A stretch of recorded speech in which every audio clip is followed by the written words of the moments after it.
I suggest that you get up in the morning and the first thing you do is you go to the mirror. Before you go to the bathroom or do anything, you know, when you're really at your most delightful, go to the mirror and say, I love you.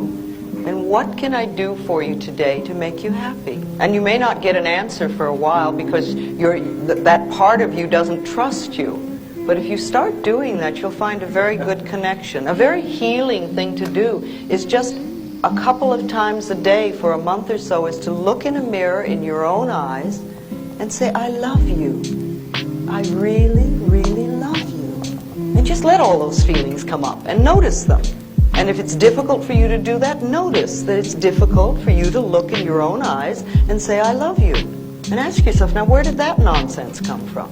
Remember, little tiny babies, when they're born, they absolutely adore themselves. And they're totally open, and they're full of love. They express themselves freely. They ask for what they want.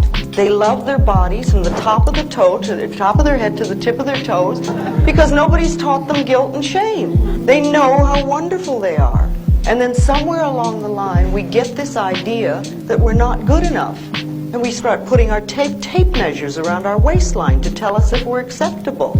Or we read magazines that say we have to be a certain height or a certain weight before we're acceptable. Or we listen to the media that says we have to use a certain deodorant before we're acceptable. You know, it just doesn't make sense. We are absolutely divine, magnificent expressions of life, all of us.